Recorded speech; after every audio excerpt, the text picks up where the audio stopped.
የአንድ ሰው ዓለም በቀዳሚነት በዙሪያው በሚገኙ ሁኔታዎች የተገነባ አይደለም።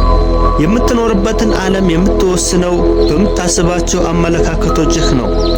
ሕይወታችሁ የሐሳቦቻችሁ ውጤት ነው የሚል ትኩረት የአእምሮ መሳሪያን እንዴት መጠቀም እንችላለን? ትኩረት የአእምሮ መሳሪያን በሚገባ በመጠቀም ማናቸውንም ከውስጥም ሆነ ከውጭ ሊመጡ የሚችሉ የማይጠቅሙንን ሐሳቦች በመዝጋት ዓላማችንን ለማሳካትና የምንፈልገውን ውጤት ለማግኘት ሙሉ አቅማችንን በትኩረት ለመጠቀም የሚያስችለን ልዩ መሳሪያችን ነው። የተለያዩ ጥናቶች እንደሚያሳዩት ማንኛውም ሰው በየቀኑ 60 ሺህ የሚሆኑ የተለያዩ ሐሳቦችን በአእምሮ ያስተናግዳል። በትክክለኛው የማሰብ ሂደት ስናስብ በእነዚህ 60 ሺህ የሚደርሱ ሐሳቦችን ዓላማችንን ማሳካትና ተአምር መፍጠር እንጀምራለን። ነገር ግን ብዙ ሰው ትኩረቱን የሚፈልገው ነገር ላይ አይጠቀምበትም። ብዙ ሰው ሙሉ ቀን ሊፈጥረው ስለፈለገው ነገር ሳይሆን ስለተገኘው ወቅታዊ ጉዳይ ስለማይመለከተውና ስለማይፈልገው ነገር ሲያስብ ነው የሚውለው። በየቀኑ ስለማትፈልገውና ስለተገኘው ወቅታዊ ነገሮች ደጋግመህ የምታስብ ከሆነ ደግሞ የማትፈልገውን እና የተገኘውን ውጤት ማግኘትህ አይቀርም። ትኩረትህን በትክክል መጠቀም ስትችል የምትፈልገውን ውጤት ማግኘት ትጀምራለህ። ውድ ቤተሰቦች፣ የአንድ ሰው ዓለም በቀዳሚነት በዙሪያው በሚገኙ ሁኔታዎች የተገነባ አይደለም። የምትኖርበትን ዓለም የምትወስነው በምታስባቸው አመለካከቶችህ ነው። ራስህን ነኝ ብለህ የምታስበውን ሳትሆን የምታስበውን ሐሳብ ነህ። ከ1900 ዓመት በፊት ማርኪስ አውራሊስ የሚባል የሮም ንጉሥ ይኖር ነበረ።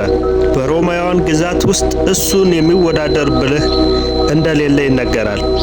ለውትድራዊ ግዳጅ በሄደባቸው አካባቢዎች በሙሉ እሳት ዳር ተቀምጦ ሐሳቦቹን በጽሑፍ ያሰፍራል።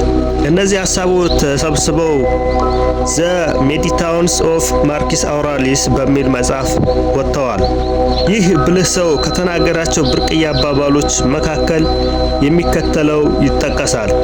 እርሱም ይህ ነው: ሕይወታችሁ የሐሳቦቻችሁ ውጤት ነው የሚል። በዩናይትድ ስቴትስ ከኖሩ ብልህ ሰዎች መካከል ደግሞ አርሊፍ ዋልድ ኤመርሰን ይጠቀሳል። እንደሱ አመለካከት ከሆነ ሰው ቀኑን ሙሉ የሚያስበውን ይሆናል ይላል።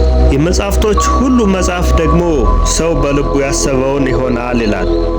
ውድ ቤተሰቦች፣ አእምሯችሁን ስትለውጡ ራሳችሁም ትለወጣላችሁ። አመለካከታችሁን በማደስ ራሳችሁን የምትኖሩበትን ዓለም፣ የቤተሰብ ሁኔታዎችን፣ የሥራ ሁኔታዎችን፣ አጠቃላይ ሕይወታችሁን መለወጥ ትችላላችሁ። ውድ ቤተሰቦች፣ በዚህ ቪዲዮ የምትመለከቱት ትኩረት እንዴት ኃይል እንዳለው ነው። ፎከስ፣ ትኩረታችሁን አንድ ነገር ላይ በማድረግ የምትፈልጉትን ነገር ማሳካት ትችላላችሁ። ትኩረታችሁን የምትበታትኑ ከሆነ ግን አንዱንም ሳትይዙ ትቀራላችሁ። ስለዚህ ትኩረታችሁ ላይ በሚገባ በመለማመድ ለምትፈልጉት ዓላማ ብትጠቀሙበት እንደተነጋገርነው 60 ሺህ የሚሆኑ ሐሳቦች በየቀኑ በአእምሯችን ይመጣሉ። እነሱን ሐሳቦች ደግሞ ፎከስ አድርገን አንድ ነገር ላይ ትኩረት አድርገን ብንሰራ የምንፈልገውን ነገር ፓወር ሰጥተው ወደኛ ለማምጣት ይጠቅሙናል። ስለዚህ ትኩረታችሁን ተጠቀሙበት እያልኩ ለዛሬ የነበረኝ ቆይታ እጨርሳለሁ። ቪዲዮ ሰብስክራይብ፣ ላይክ በማድረግ ቤተሰብ ይሁኑ። ወዳችኋለሁ። ቻው።